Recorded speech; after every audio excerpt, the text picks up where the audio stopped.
be on my Facebook right now and saying like, hey, I wanna broadcasting see. this live, and I can't even do that. I wanna see you smile.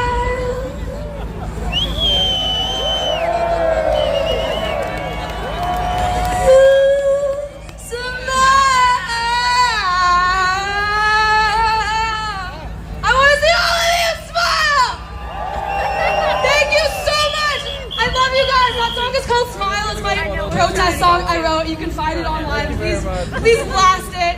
Please blast Smile. My name is Trista Sue.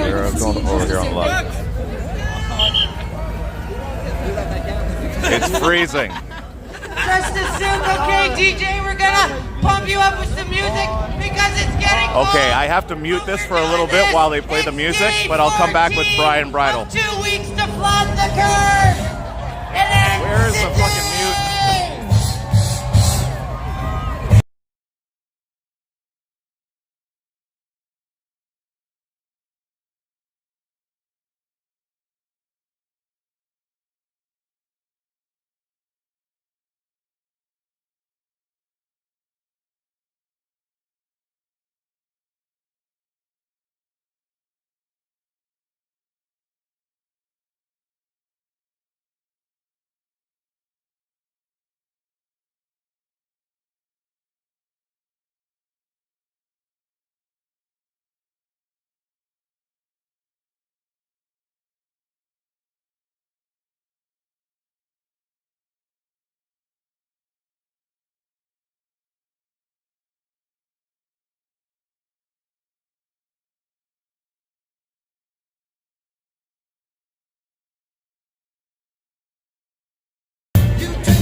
Just waiting for the music to stop, and I'm going to make sure it's on for the speaker.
For such a time as this movement last summer, I reached out in an email to someone who has now become a dear friend, Dr. Byron Bridle.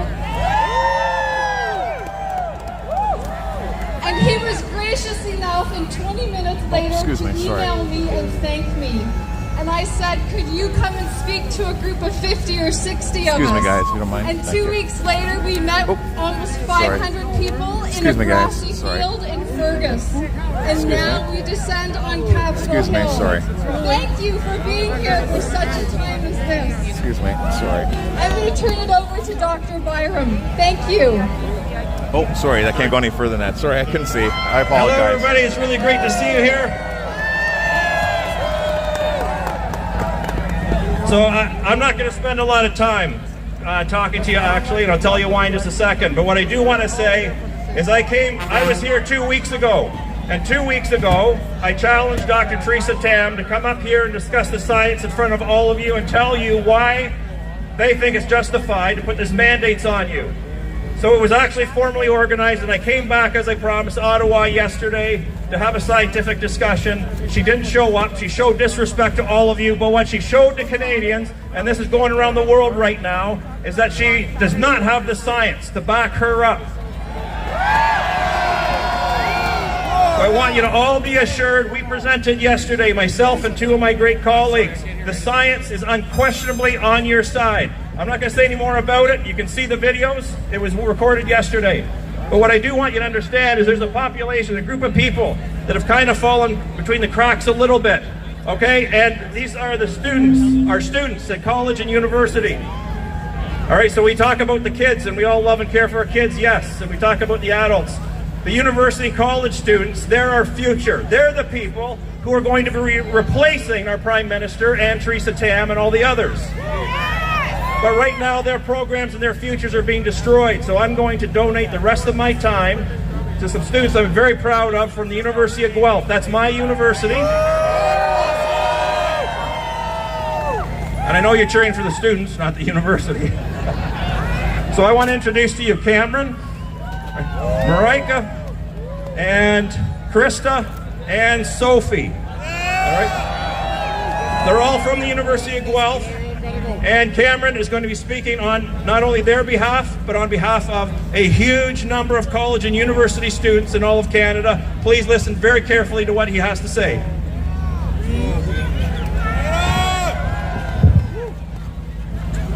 Good afternoon, everyone. My name is Cameron Vanakerskin. I am a university student, and I'll tell you a bit about my personal story soon. But first, I have to make a quick observation. I arrived in Ottawa last night, and I was listening for the horns. A few days ago, the air was alive with honking, but there's a court injunction against them now. Some people hate those horns. Who hates the horns? Those same people who turn their backs on freedom and turn their backs on their fellow Canadians who were fired or had their businesses destroyed. To those people, the horns are a nuisance.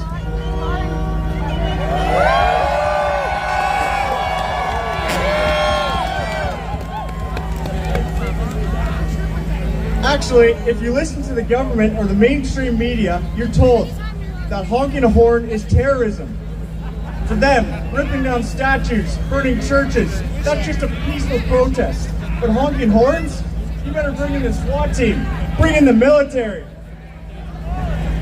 But when I was home, watching videos of this Freedom Convoy protest, I heard those horns, and here's what I thought. I thought that sound is like a foghorn that blasts from a lighthouse. Those horns are drawing Canadians out of the fog, away from the rocks of tyranny, and to the open waters of freedom. There's an image for you, the rocks of tyranny. I can tell you, I never thought we'd arrive at this terrible spot as a country.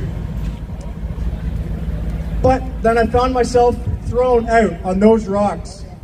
Up until the end of last year, I was an engineering student at the University of Guelph. I was planning for graduation and employment and a future. But those plans were smashed on the rocks because my university kicked me out.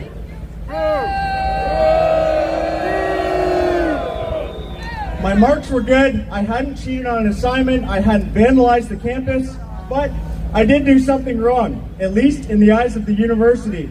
I chose to think for myself.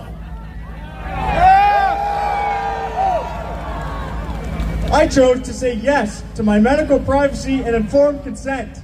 I chose to say yes to my right to freedom of conscience. And I chose to say no to a vaccine mandate that is ethically and scientifically invalid. It used to be the case, university students were rewarded for independent thought. But now, at the University of Guelph and every other post-secondary institution in our country, Those students who are smart enough to do their own research and come to their own informed conclusions are literally banned from campus and deregistered from their programs. Sorry, man, we gotta clear this there. We didn't go quietly. We tried to reason with our university administrators. Early on, we pointed out that under the public health regulations, colleges and universities could choose to let unvaccinated stay in their programs. The regulations gave the option for the unvaxxed to take part in regular testing instead of expulsion. But in a move that was openly punitive, the administrators chose expulsion. So we asked for accommodations. For example, some of us asked for religious exemptions to the mandate. And the vast majority were told, your religious beliefs aren't valid. I wonder, what has become of Canada when nameless, mid-level bureaucrats have the power to deny a believer of their charter right? When other appeals have failed, some of us begged our universities to follow the scientific method. The method that they told us was the gold standard for academic debate. We brought them high-quality studies and research from world experts. Research showing that for university-age people, especially men, getting the COVID vaccine is a greater risk to health than catching the disease. We brought research showing that the vaccinated catch and spread COVID just as much as the unvaccinated. So, banning the unvaxxed makes no sense. We begged them to follow their own motto and listen to science. But we discovered that their motto is false advertising. We found out what they really mean is listen to the science that we like, follow the science that we approve, the science that supports our narrative. Well, I only may be an undergrad in engineering, but I can tell you with authority, that's not how science is supposed to work.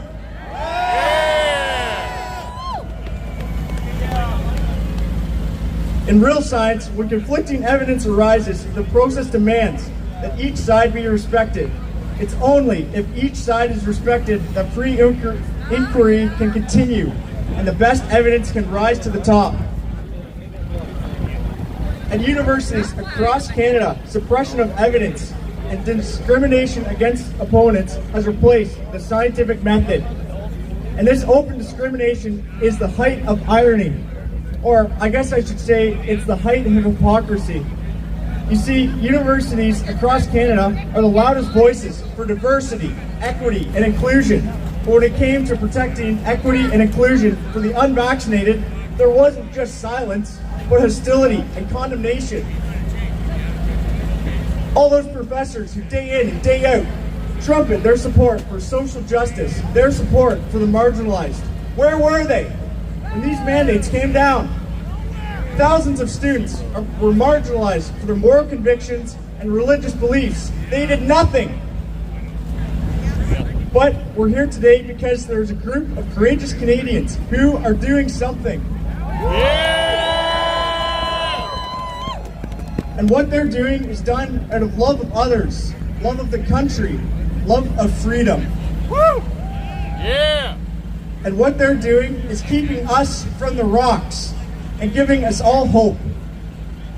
Politicians, truckers, the politicians will continue to misrepresent your goals. Corporate media will continue to lie about your actions. But in the unfiltered coverage of social media and in the glowing stories of those who have come to Ottawa to show their support, people will know the truth. And the truth is, freedom smells a lot like diesel fuel. And freedom sounds like 1,000 truck horns. Thank you. Thank you, Cameron. Thank you. I want to call my very dear friend up, Dr. Bonnie Millard, who is a professor at the University of Guelph. She is one of the greatest, most fearless mama bears I've met in my life, and you need to welcome her up with a rousing applause. Sure.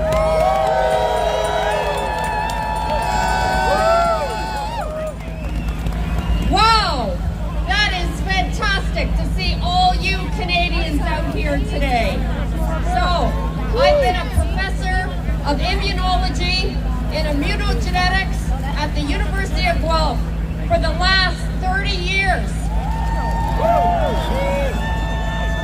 Listen, one of the last times I was in Ottawa, I was at Bridle Hall, and I was winning the Governor General's Award for Innovation in Immunology. They wined and dined me. Last night, I couldn't even go to a restaurant for dinner. That's not right. Now, when I've been talking in the last 2 years, I always share with you some inspiration that's been important to me during the past week.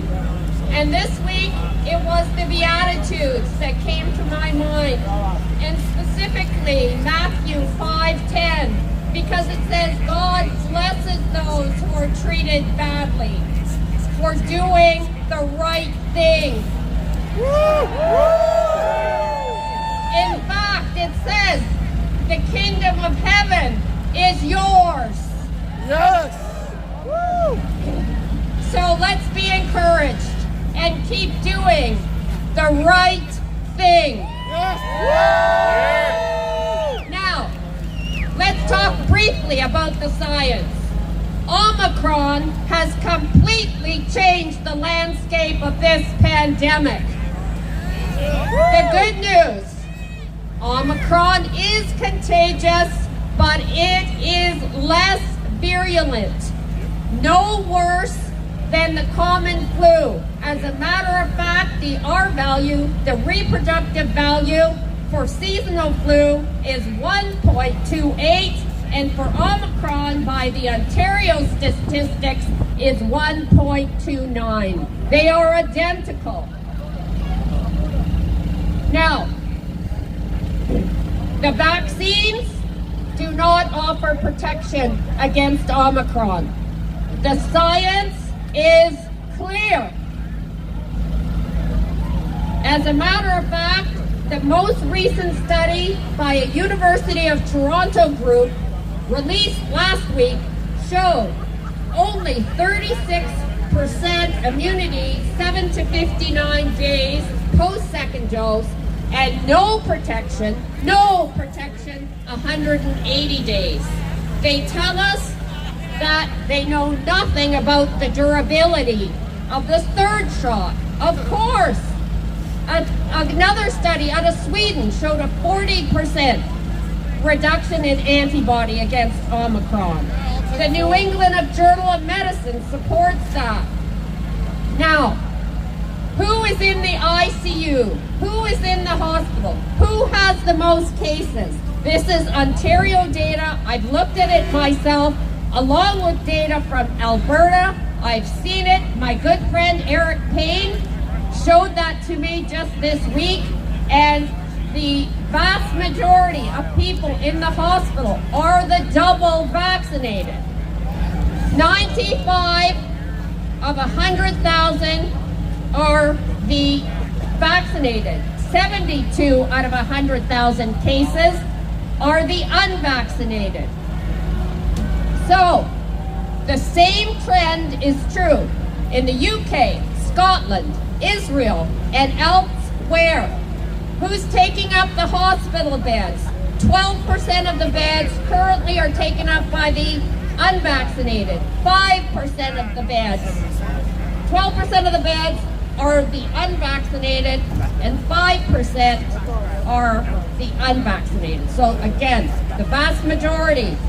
The ICU numbers, 15% of the beds by the vaccinated, 10% by the unvaccinated. This should be sending alarm bells to every immunologist in this country. We need to understand, why are the vaccinated having the most cases? What is going on? Is it some kind of antibody-dependent enhancement? Is it immune exhaustion? Is it immune tolerance? We must figure this out. We have to know. We are all Canadians.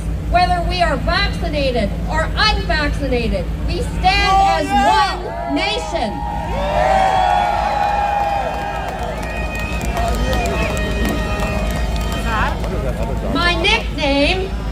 My nickname is Miss Natural Immunity. And the reason for that is I have been preaching the value of natural immunity since day one. There is no doubt, if you have had COVID and you have recovered, you will have immunity. Absolutely. Now, I told you, Omicron does change that landscape. And with Omicron, the truth is, you know it your own self. The vaccinated and the unvaccinated can get Omicron. But the vaccine is not going to help you. You have to rely on natural immunity. There are also treatments, good, solid treatments, including make sure you take your vitamin D. Okay, now listen. The question, is the pandemic over? Omicron has passed its peak. That's the data. We are over the hurdle. We are on the downward side of that slope. 12 countries are ending the mandates, including the vaccine passports. This includes the UK, Ireland, Sweden, Switzerland, Norway, Netherlands, Italy, Lithuania, France. We want Canada on that list.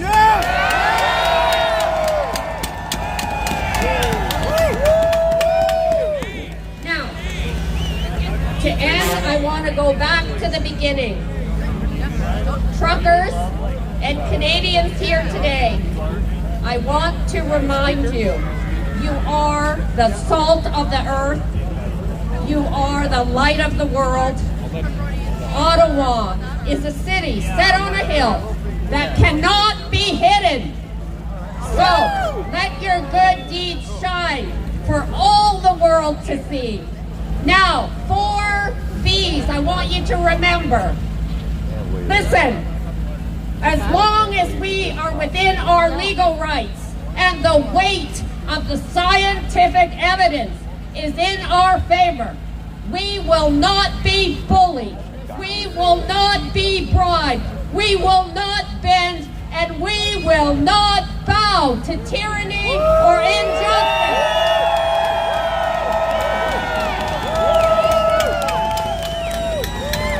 Now, go out, let your light shine. The whole world is watching us today.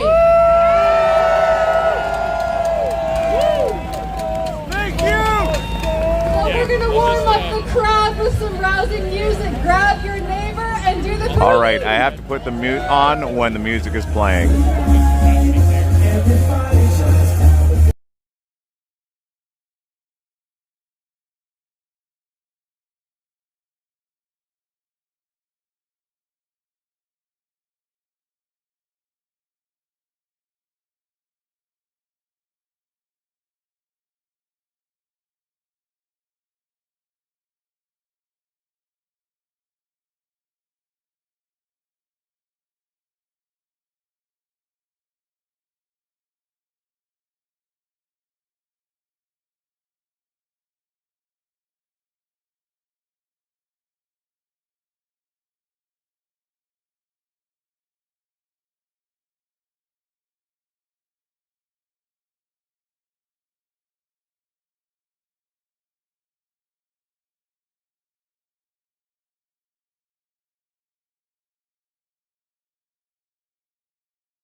Testing. I just got stage fright because I see that Rebel News is here today. Awesome. CBC, where are you? You are not welcome to our party. I want to introduce myself. My name is Dr. Neil Carroll. I'm a professor at the University of Guelph. My areas of research involve immunotoxicology and immunogenetics, specializing on the emphasis of maternal stress and how it affects fetal development. My father is a professor. My grandfather was a superintendent in the RCMP. My grandfather, the other grandfather, was an ancestor of a fur trader and a United Empire loyalist and a doctor. I am not an extremist, nor am I a supremacist. Although I have been called a white privileged male, and I'm now being called an anti-vaxxer. Boo! I'm a civil servant, paid by you, the taxpayers, and it is my responsibility to use my training to the good of the people, you guys. I see Bridle. Note of caution, I do support the use of vaccines to prevent disease. However, I also respect that vaccination and disclosure of private health information is a choice. Yes. No, because we need to make sure. To be honest, this past year, then I felt as though I had been professionally castrated for raising warnings with my colleagues about the safety of these experimental injections. We have clearly not been in this all together. On January 27th, 2020, the first Canadian tested positive for SARS-CoV-2. I was teaching a course about zoonotic disease to my undergraduate class at the University of Guelph. The focus of the material was about avian influenza and how it's important to monitor birds and pigs and other species to make sure that you're testing for variants, which typically come from Asia, which is less than 24 hours away. Dr. Tam was quoted the day before this first positive case. There is no clear evidence of SARS-CoV-2 being easily spread from person to person, and the risk to Canadians is low. If you recall, public health officials also told us that we had learned from the previous SARS outbreak in 2003, and that we were fully prepared to deal with another outbreak. We know that this was not the case. In fact, our governments failed to stockpile PPE that had expired. They also sent a large quantity of that PPE to China. This left our healthcare workers defenseless. Talk about shooting yourself in the foot. It's not like we weren't warned. In early January, a specialized unit within the Canadian military began revealing detailed warnings about the severity of the Wuhan virus. But for some reason, the government failed to act sooner and more decisively. Although China disclosed Ground Zero to be a marketplace, it has been recently suggested that the Military World Games, which was hosted in Wuhan, China, in October the 16th, 2019, may have been a super shedding event.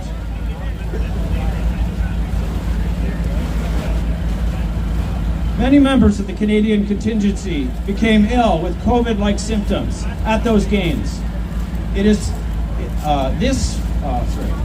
possibility deserves further incredible investigation. In October 2019, I was also in China. But due to my wife's good intuition, we did not go to Wuhan that year, although I teach and carry out research at one of the universities in Wuhan. We were very fortunate to not go that year. During the past 2 years, I have witnessed Canada morph into a country that I am all too familiar with. Snitch lines were set up to repel people who did not comply to COVID restrictions. And doctors and researchers were gaslit by the media for performing early COVID treatments and calling out the so-called science. Lockdowns isolated us from family and friends, and we were inundated with public health propaganda that was designed by our military to instill fear. Have you noticed how afraid people are when you walk down the street? We are now required to use QR codes to sit down, as Bonnie had suggested last night, or to attend a movie. In Quebec, you can't even enter Costco or Canadian Tire or Walmart without showing proof of vaccination. She was on. Bonnie. Then our Prime Minister started his campaign against the unvaccinated, which has segregated society, dividing family members and friends. Many of our frontline workers who already had naturally acquired immunity lost their jobs, and many of our students' dreams have been shattered simply because they refused to comply. After the most recent lockdown that was implemented in October after Christmas, I had almost lost hope if it had not been for you, the truckers.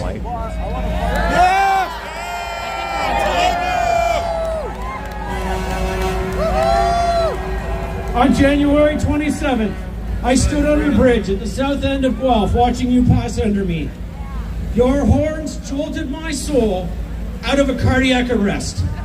And I am here today to thank you for giving us the hope and bringing back our country.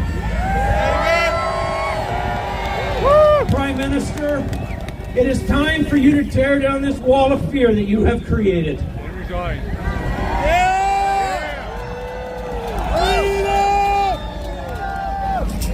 Thank you, everyone. I want to introduce my colleague and friend, Dr. David Speaker, who's a virologist, and he's going to give his thoughts on what's happened the past 2 years.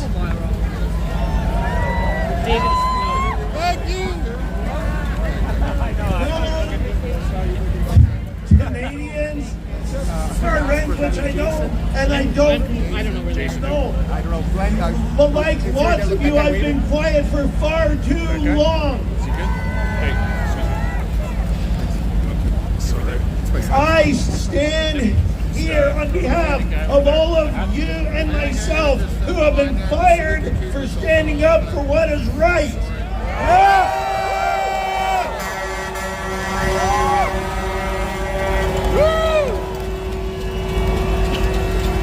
I have been put down inside my whole life because of how I talk. And like God called Moses, I am here because God says it is time to stand up and speak.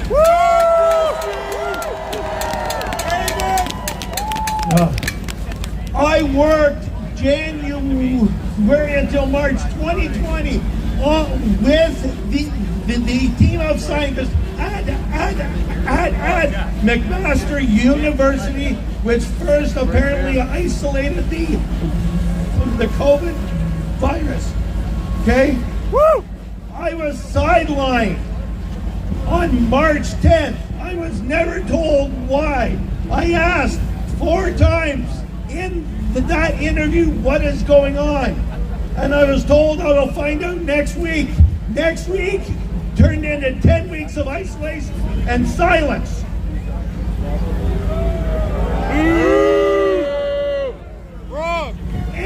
And then I was fired because I wasn't doing any work in that year as I was off on leave. I published 7 publications, 4 on COVID. I am active, productive. I'm a scientist. Woo! And I stand up for what is right. Yes!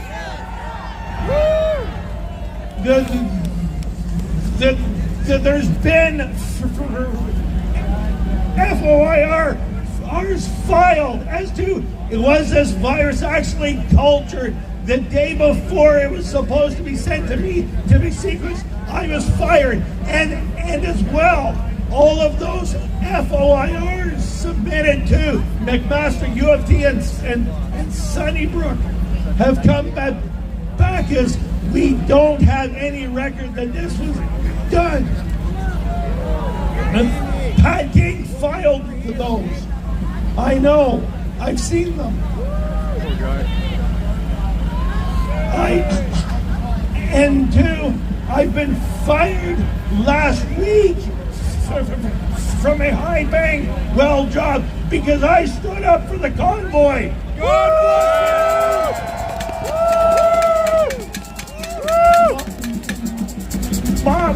My grandfather crossed at Normandy for this flag because this flag stands for freedom.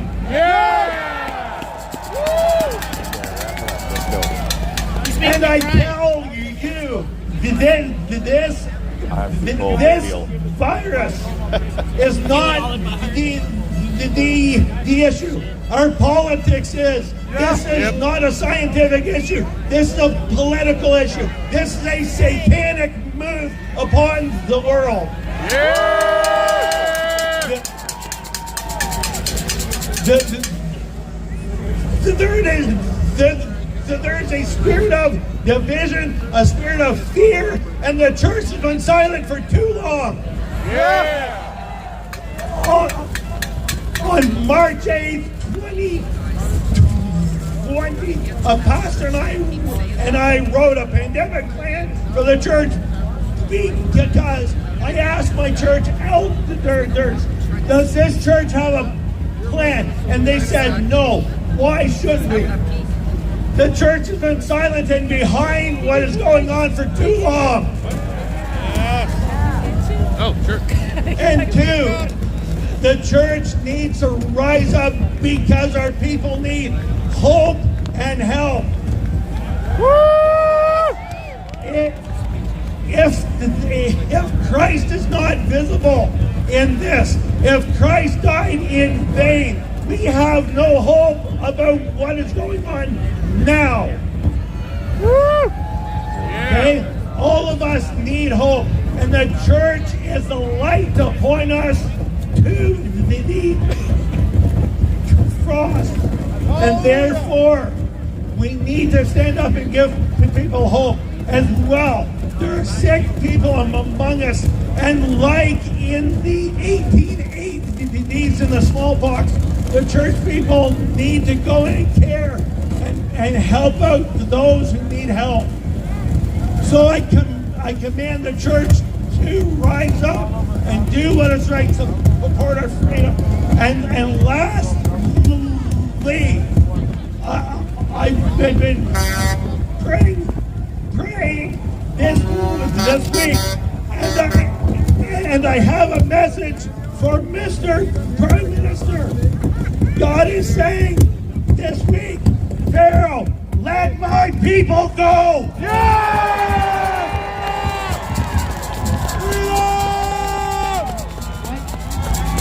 Thank you, Dr. David Speaker.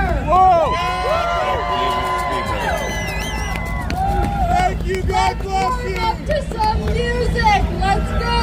All right, it's got to mute it again for a couple of minutes until the next speaker comes on.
like, tell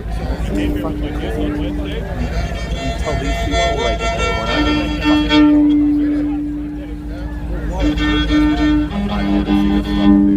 Time is it? We still have 4 minutes. and hopefully that guy's next. That's why I figured it's like better to come on a day when it's like really needed. You know what I mean? This apparently is just going to go a couple of minutes, and then the next speaker's on.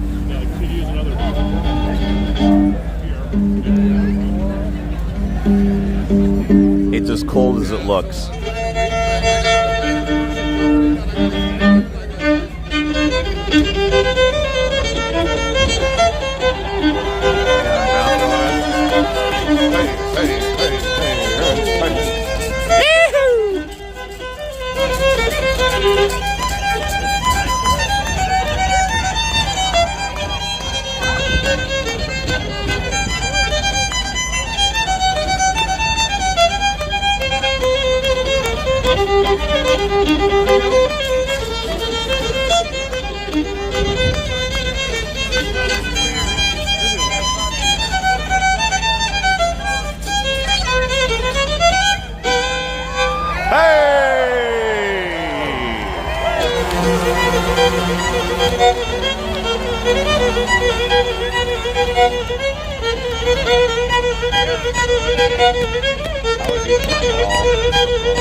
His fingers are done.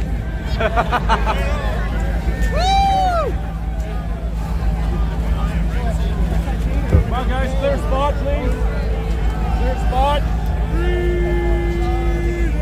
That was amazing. Hello, stormtroopers. We continue holding the line. I just want to announce at 2 o'clock over by Terry Fox, there will be a prayer circle. Because we love our Terry. Right? It is our responsibility to behave impeccably. Yes, because we are winning. And we are in a state of emergency. So we have called this party. Hold the line. Yes, we are. Come here, my dear. We have a doctor with us. We have many doctors with us. And so, the science is supporting our truckers. Early treatments are here. There's ivermectin dealers in the audience. You just need to find one. All right. We're starting a whole new wave of ivermectin dealers. People are going to be millionaires. All right. That's just a joke. Okay? That's just a joke. Here we are, dear. Go for it. Good afternoon, everyone. My name is Dr. Crystal Lutchke. That's not deafening. It is amazing to be here with all of you. Louder? Okay. I'm here today in solidarity with all of the doctors, scientists, nurses, all Canadians who are standing up for freedom of choice, full informed consent, and bodily autonomy.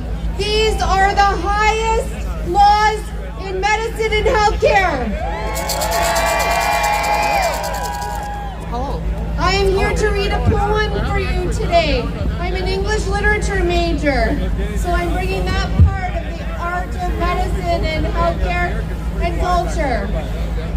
It's called Caged Bird. The free bird leaps on the back of the wind and floats downstream till the current ends and drips his wings in the orange sun rays and dares to claim the sky. But a bird that stalks down his narrow cage can seldom see through his bars of rage. His wings are clipped and his feet are tied, so he opens his throat to sing. The caged bird sings with fearful trill of the things unknown but longed for still, and his tune is heard on the distant hill, for the caged bird sings of freedom. Freedom! The free bird thinks of another breeze, and the trade winds soft through the sighing trees, and the fat worms waiting on a dawn-bright lawn, and he names the sky his own. But a caged bird stands on the grave of dreams. His shadow shouts on a nightmare scream. His wings are clipped and his feet tied, so he opens his throat to sing. The caged bird sings a fearful trill of things unknown but long for still, and his tune is heard on the distant hill, for the caged bird sings of freedom.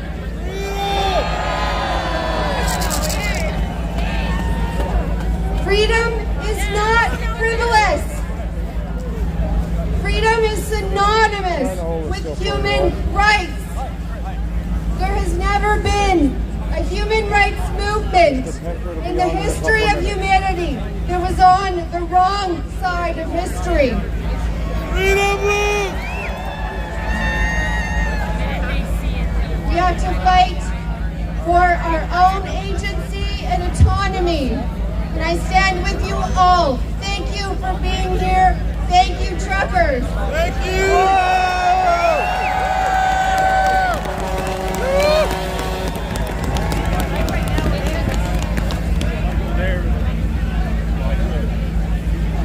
All right, troopers, we got more doctors. More and more doctors. You may know these doctors. They've been holding the line with us for 14 days. Yes. Yeah, you know it. It is for day 14 of 2 weeks to flatten the curve. We are ending these mandates now, and we are winning. Which one of you, Dr. Hodkinson, do you want to rip it up first? Oh, it's Dr. Paul Alexander who's going to rip it up for you first, ladies and gentlemen. Give it up for Dr. Paul Alexander! Oh no. Hey, how's everyone? Long live Canada! Long live the Canadian trucker! What they don't understand is the Canadian trucker rules this world! Look, we've been here we came for 1 day and they've kept us here 12 days now. We can't leave this place. Look, I want to get straight to the point because it's cold. I want to get back into the warm. I'm an evidence-based specialist, evidence-based medicine. I have school at the top university in the world for EBM, McMaster University in Hamilton, Ontario. I want to say it this way. It is time that the Canadian government understands that the pandemic is over and it is time to lift the pandemic emergency now. There is no science in the world today to prevent the trucker from coming to these borders and entering this country. There is no difference, absolutely no science to support a vaccinated person being different than an unvaccinated. You must drop the mandates. There is no science to separate the unvaccinated from the vaccinated. It is time the government understands that they must come to the table and discuss the real science. We've been dealing with this for over 1 year now. These vaccines have failed. They do not stop transmission. And if they do not stop transmission, you cannot impose a vaccine mandate. They do not stop transmission. The mandates must fall now.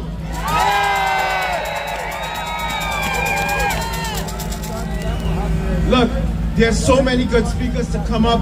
I don't want to take too much time, but I wanted to ask the Canadian people. First of all, I want to thank the police that are here. I've been dealing with them for 11 days.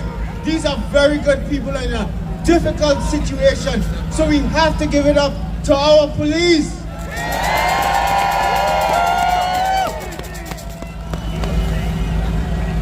I am calling on the Canadian people to understand that the trucker is here waging a battle that the scientific community failed to wage. The medical doctors in Canada, the academic community in Canada has failed the Canadian population. And now it is the trucker that has stepped up and is going to show the world, the Canadian trucker, how to take this home. So you must stand with them today and do not fall. The trucker needs you. They need your support. Let's give it up to the trucker.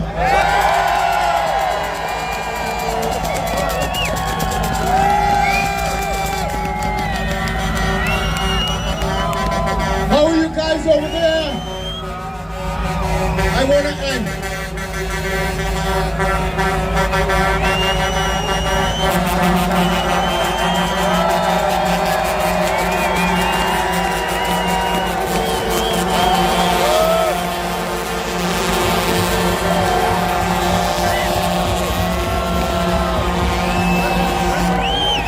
We have to hold the line for them, because if we fail, then this will fail. The trucker needs the Canadian population to stand firm with them. They have 100% of the science. We know the science. And if Howard knew, if Theresa Tam do not understand the science, they have shown they are academically sloppy, they're cognitively dissonant, then come to the table. Let us school you on the science.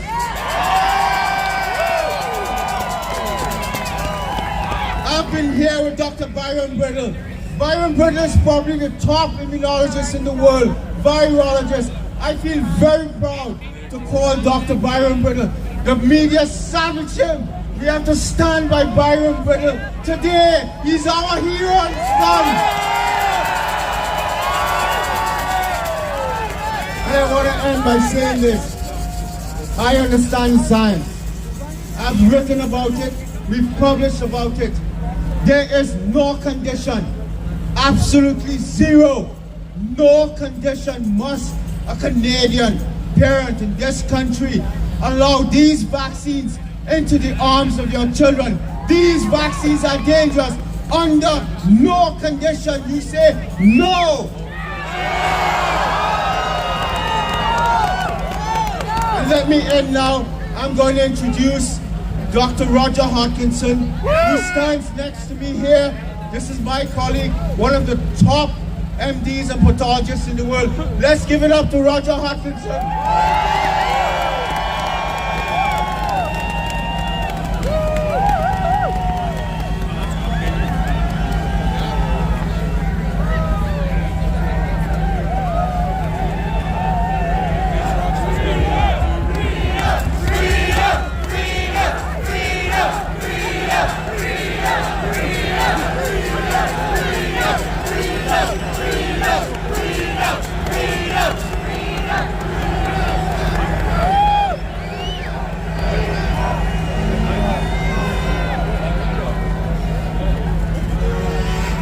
Don't you realize you're just lab rats?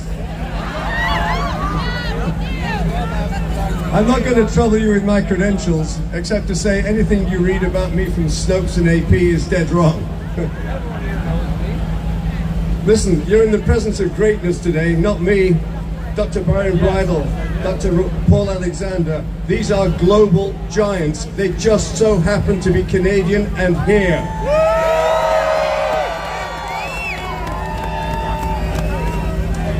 I'm representing this organization, TVOF, Taking Back Our Freedoms.ca. What you've been fed over 2 years is a pack of lies. State propaganda intended to deceive you. Nothing that you've been told is true. This is nothing more than a bad seasonal flu with certain differences. But you lot, you lab rats, are perfectly capable of handling it yourselves. You don't need government to tell you what to do. No, you're responsible people. You've got common sense, which is something this lot does not have. Yes! Nothing that you've been subjected to over 2 years has worked. Nothing. Nothing. Repeat after me. Nothing. Nothing. Nothing works. Nothing works.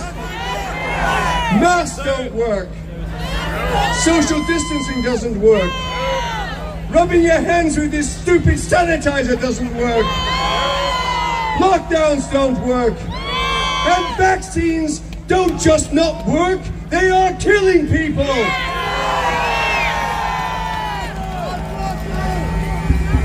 You can't stop a virus with a chain link fence. It's not possible. It's ludicrous in the extreme. There is no method known to modern medical science to stop the spread of a pandemic due to a virus. It cannot be done. We have to accommodate to it, as per the Great Barrington Declaration, with the exception of protecting the vulnerable and early treatment, which is readily available if we were allowed to use it.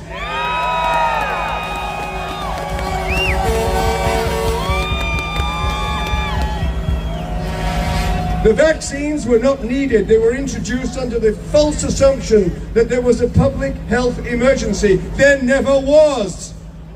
And so this thing gets injected into the arms of billions of people internationally with no safety record. This is the most despicable episode in medical history. Vaccines take 5 to 10 years to be approved for a very good reason. We don't know what we don't know, for God's sake.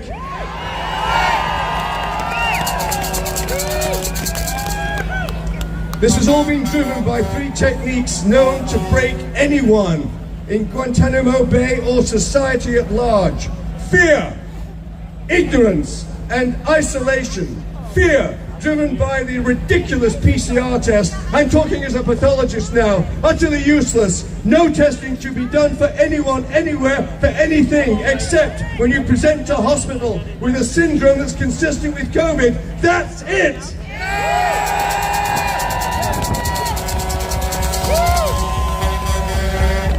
I'm not finished. Ignorance, driven by the colleges of physicians and surgeons across this country and internationally. What have they done to you? They forced us, doctors, looking after you, our patients. They forced us into silence. Silence. We need to understand that there's colleges of physicians and surgeons across this once fine country that were there to defend you from us, have now become co-conspirators with government in state-sanctioned murder.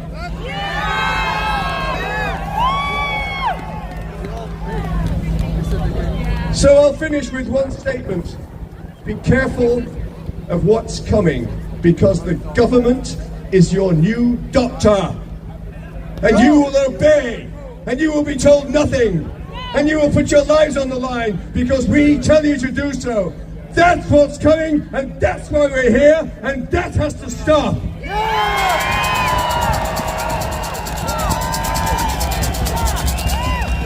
I want us all to return to a wonderful time called BC. That doesn't stand for British Columbia. It stands for before COVID. Remember that time? When you could hug your grandchildren, when you could hold the hand of your dying parents, when your children got a normal education, when you could go to a restaurant and just enjoy yourselves. What a concept! Well, you know what? It's coming back because we've won! It's over! Repeat after me! O-V-E-R! Over!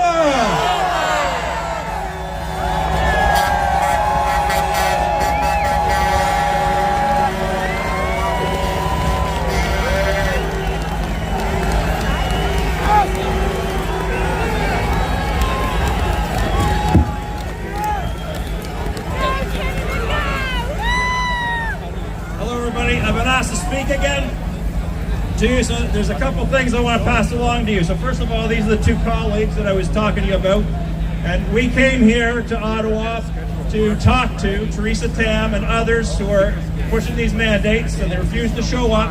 We put out there lots of science for everybody to know that we back you up, but I want something to be made clear, because one of the messages that keeps coming out, the one thing that we keep being told is that there's some kind of scientific consensus out there that supports the mandates. Okay?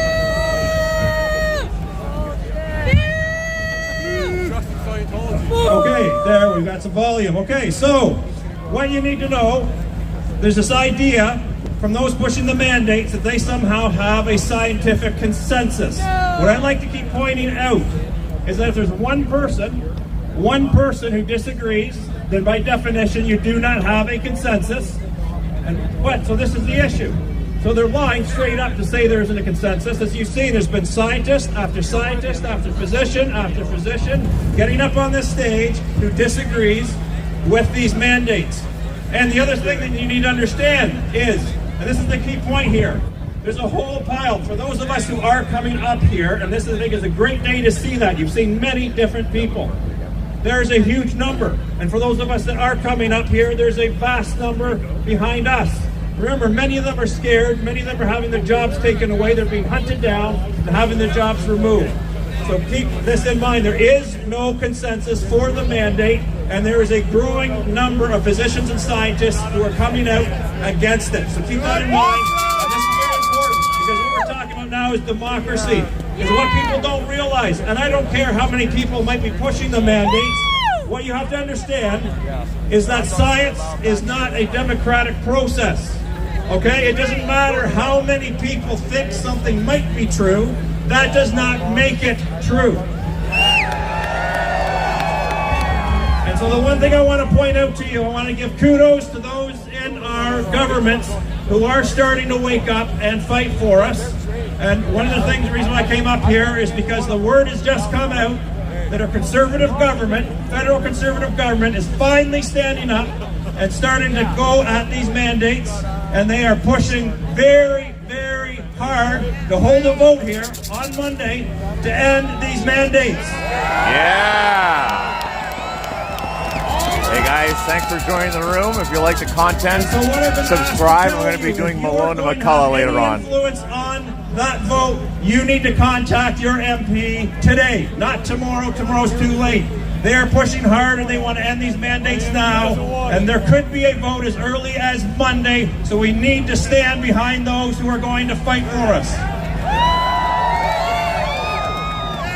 Subscribe would be greatly appreciated. Thank you very much. Okay, Catch my finally, podcast as well. Oh, great. 3 cheers to the truckers after me. Hip hip hooray! Hip hip hooray! Hip hip hooray!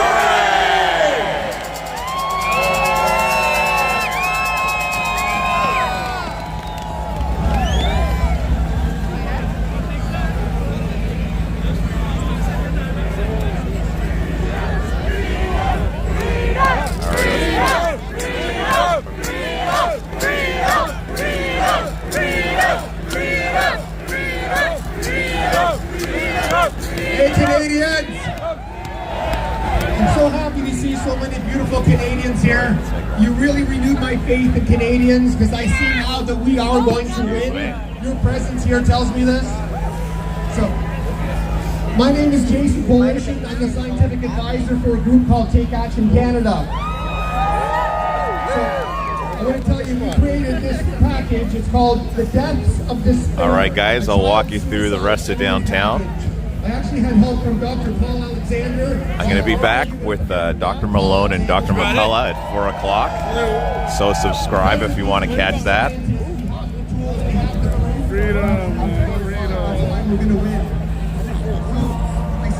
So I'm going to walk you through the downtown core here.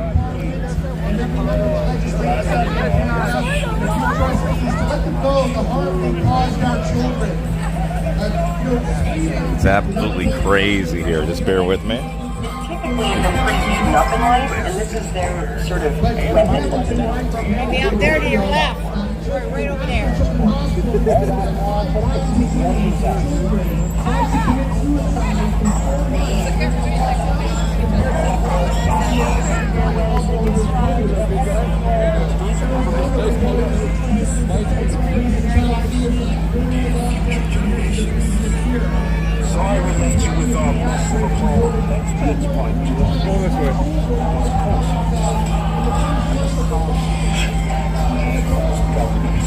So if you did not know, my name is Jay. I'm a podcaster, and I cover almost exclusively mandates and pandemic.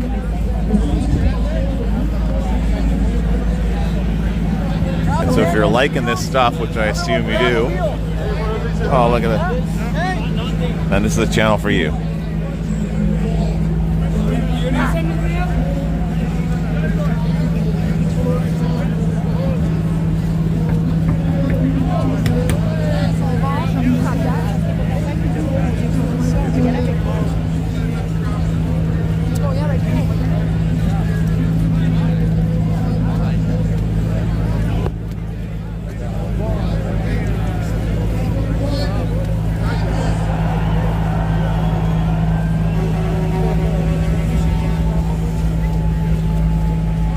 What's that sign? I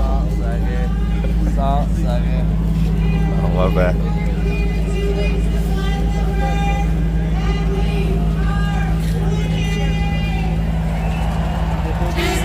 So these are people that are going towards the stage. We're going away from the stage. Actually, that's a beautiful shot. Let me get that one more time.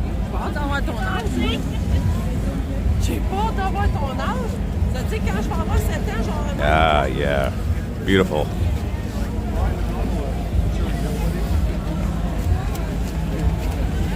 And so you can see all the trucks here on the side. My feet are absolutely frozen. My hands are so cold. It is ridiculous.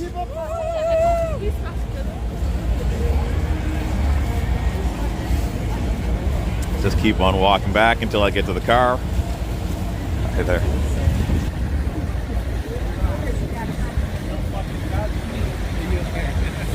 Everyone's so friendly, everyone waves. Remember, this is Ottawa, Ontario, under a state of emergency. And people are bringing their kids, dropping off things for the truckers.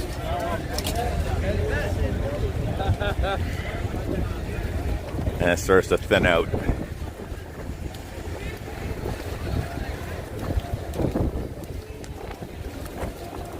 I might have hypothermia.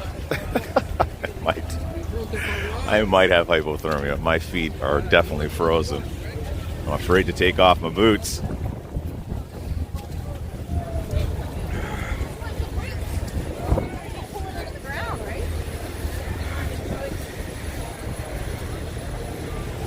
That's our Chateau Laurier over there. It is so busy all over the place. It's ridiculous. So I don't know if you're from Ottawa or if you've ever been to Ottawa, but we have a huge Canada Day celebration. And I mean, this is pretty close. I mean, it's all concentrated in one area. But I mean, I see more Canadian flags here today than I would see on an average Canada Day. You know, you might see people wearing red and whatnot, but people carrying flags, so crazy. So patriotic. It's crazy. You know, the people downtown waving flags, and that were on overpasses and side stops waving flags when the convoy was making their way here. Patriotic. And then there's people sitting at home that don't necessarily agree with the convoy, saying that we're not patriots or not patriotic. This is most definitely a display of patriotic. Oops, sorry.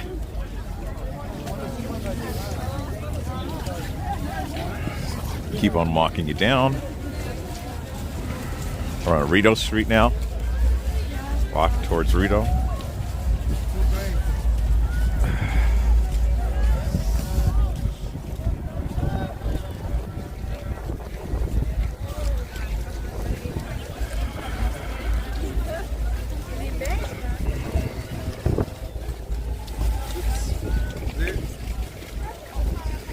Definitely an increased police presence. Many more police out than previous days. And I didn't know what to expect today. You know, this has been going on for a while, and it's freezing cold. It's about minus 15, feels like minus 18. The wind chill is ridiculous, though. And people keep on coming. Like, it's going to be colder later on today, and people are going to be out here waving their flags. Oh, it's crazy. So as the crowd thins out, more wind comes through. I'll be quiet for a little bit, just let you enjoy the view.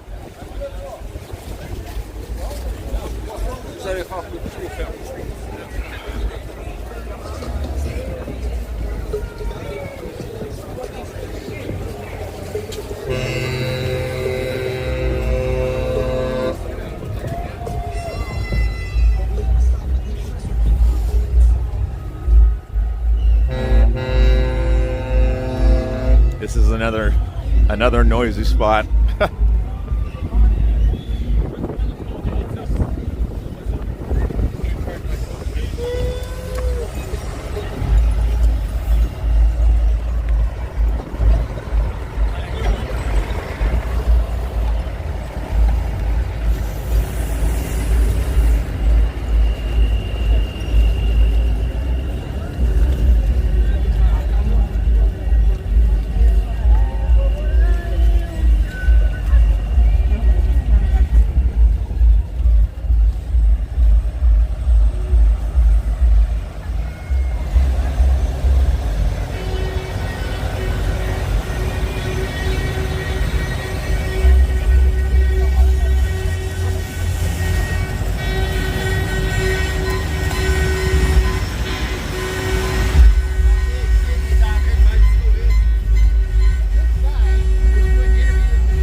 Dance pit going on here.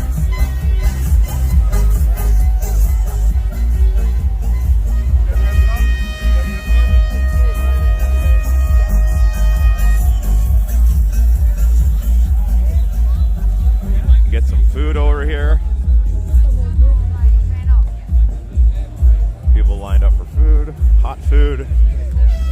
You can get coffee here. I mean,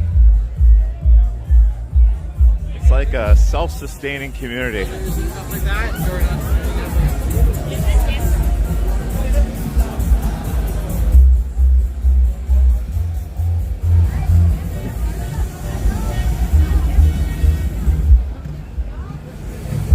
And we're heading into the downtown core right now, like the market. I can't feel my toes. Can't feel my toes at all. I don't know if I should be concerned or not.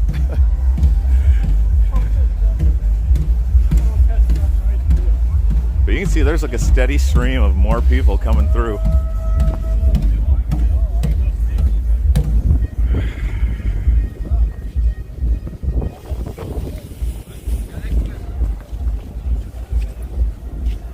Here, that's the market. That's the downtown market. Part of it.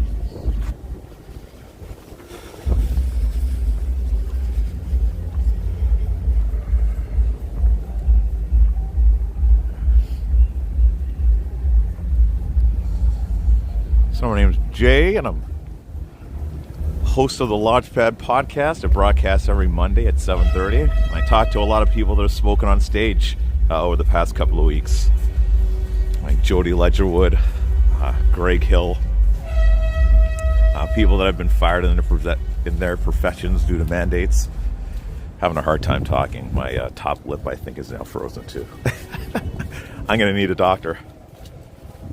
So I'm going to try and get back out there for 4 o'clock. Catch Malone and McCullough. I'm actually looking to get McCullough on my podcast. So hopefully that happens sometime soon. So if you'd like to catch those stuff, just mash that subscribe and make sure that you have the notification thing on. All right, I'm going to end this broadcast. Catch you guys in a little bit. You take care. Thanks for watching.